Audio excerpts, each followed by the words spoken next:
Fala aí, galera, sejam muito bem-vindos a mais um episódio do nosso Mergulho Profundo. E hoje a gente vai mergulhar numa história cheia de reviravoltas, conflitos e ironias. Vamos falar sobre a independência dos Estados Unidos e o lema E pluribus unum, que significa de muitos, um. Mas será que esse um incluía todo mundo mesmo? Segura aí que a gente já vai descobrir. E antes de começar, já sabe, se inscreve no canal, ativa o sininho, deixa aquele comentário e compartilha com todo mundo. E claro, na descrição do episódio tem os links para acessar materiais incríveis para você se aprofundar mais no assunto que iremos tratar. Beleza? Então, para começar, bora entender como os Estados Unidos da América surgiram. As 13 colônias eram parte do Império Britânico e estavam cansadas da exploração da metrópole. Você já ouviu falar na festa do chá de Boston? Imagina um protesto tão icônico que envolvia jogar quilos e quilos de chá no mar. Pois é, em 1773, os colonos se revoltaram contra os impostos britânicos e fizeram exatamente isso. Resultado? O rei George III ficou pistola e criou as chamadas leis intoleráveis para punir os colonos. Mas em vez de intimidá-los, essas leis só inflamaram ainda mais o desejo de independência. E aí, em 1776, rolou a famosa Declaração de Independência, um documento revolucionário que dizia que todos os homens são criados iguais e que têm direito à vida, liberdade e busca da felicidade. Mas espera aí, todos os homens mesmo? Se olharmos bem, quem assinou esse documento eram homens brancos, ricos, comerciantes e latifundiários. Mulheres, indígenas e pessoas escravizadas ficaram de fora dessa conversa. Falando em escravidão, olha só a ironia. Enquanto os colonos estavam lutando pela liberdade, milhões de africanos ainda eram mantidos como escravizados. Aliás, você sabia que a escravidão só foi abolida nos Estados Unidos da América quase 90 anos depois da independência? Ou seja, a liberdade proclamada em 1776 tinha limites bem definidos. Outro ponto interessante foi a influência do iluminismo nesse processo. E o que é este tal de iluminismo? Você sabe? O iluminismo foi um movimento intelectual, cultural e científico que ocorreu na Europa entre os séculos 17 e 18 e defendia o uso da razão antes da fé. E buscou mudanças políticas, econômicas e sociais. Defendia a razão como forma de entender o mundo, combatia a influência da igreja, era crítico do absolutismo e da concentração de poder que era exercido pelo rei e defendia a liberdade dos homens, a separação entre Estado e igreja, o que nós chamamos de Estado laico, e a limitação dos poderes do rei. Além disso, o iluminismo influenciou a Revolução Americana e a Revolução Francesa. E o que é mais importante, contribuiu para o desenvolvimento científico, como a descoberta da eletricidade, da lei da gravitação universal e da circulação sanguínea. Podemos citar como pensadores iluministas Francis Bacon, René Descartes, John Locke, Voltaire, Montesquieu, Jean-Jacques Rousseau, Immanuel Kant. John Locke, por exemplo, um dos grandes pensadores iluministas, falava sobre os direitos naturais do homem e sobre o governo só existir com o consentimento dos governados. Essas ideias foram fundamentais na criação dos Estados Unidos, mas, de novo, eram direitos que não valiam para todos. Para entendermos melhor, é sempre bom compreender a etimologia dos conceitos aqui apresentados.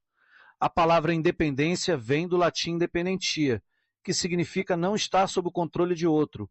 Mas o que realmente foi conquistado em 1776? Liberdade para alguns, mas não para todos. E a palavra povo, esta vem do latim populus, e originalmente significava um grupo de pessoas unidas por laços de pertencimento a uma comunidade política. Mas como era essa comunidade? Certamente, como vimos, ela não incluía todos. Após a independência dos Estados Unidos da América, foi adotado um modelo no qual os estados tinham autonomia para criar suas próprias leis, mas ainda respondiam a um governo central. A esse modelo nós chamamos de federalismo, que é a forma de organização do Estado em que os entes federados são dotados de autonomia administrativa, política, tributária e financeira e se aliam na criação de um governo central por meio de um pacto federativo. O federalismo surgiu da necessidade, principalmente, de países com grandes extensões territoriais descentralizar o seu poder. Nesses países, há diversidades culturais, climáticas, sociais e econômicas, de modo que as necessidades e prioridades diferem muito de uma região para outra. Esta forma de organização, no caso dos Estados Unidos, permitiu que, em algumas regiões, a escravidão continuasse existindo, enquanto em outras fosse abolida. Esse modelo funcionou até certo ponto, mas as diferenças entre os estados do Norte e do Sul levaram a grandes conflitos, culminando na Guerra Civil em 1861.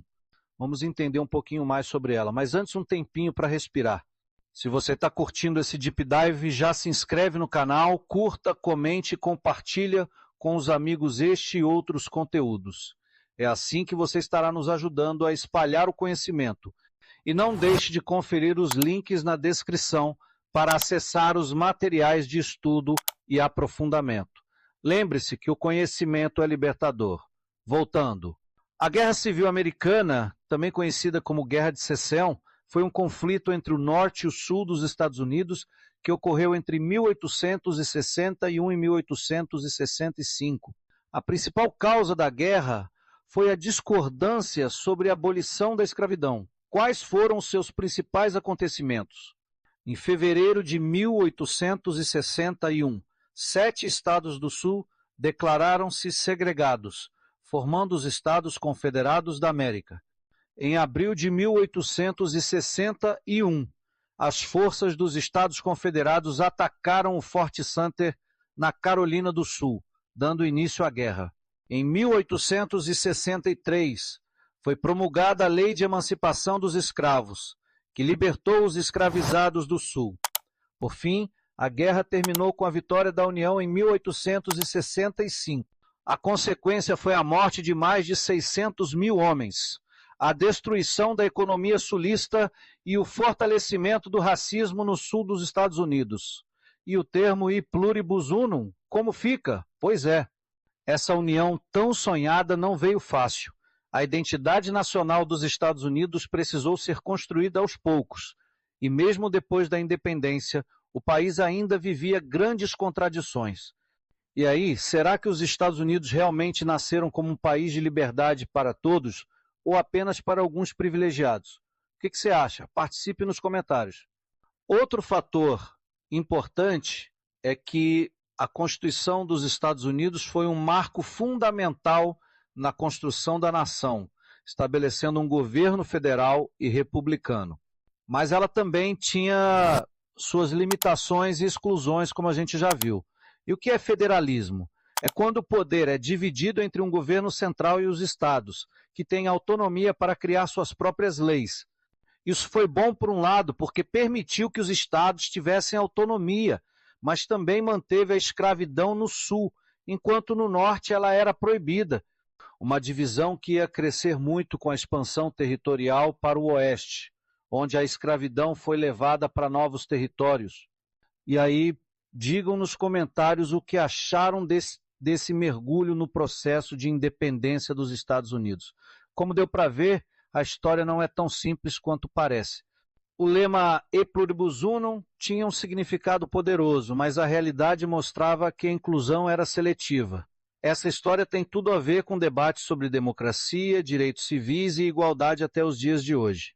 Quando a gente observa os recentes acontecimentos nos Estados Unidos sobre o endurecimento das leis de imigração, a criminalização destes trabalhadores, muitos deles ilegais, e a deportação cruel como vimos, acorrentados como criminosos sendo encaminhados para a prisão, ou ainda perseguidos onde moram, a gente precisa visitar a história para entender como tudo isso ainda acontece hoje num mundo plural e diverso, onde o capital globalizado se desloca livremente, mas as pessoas são contidas no seu gueto.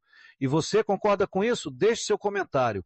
Então, o que vocês acharam dessa história? É ou não é surpreendente?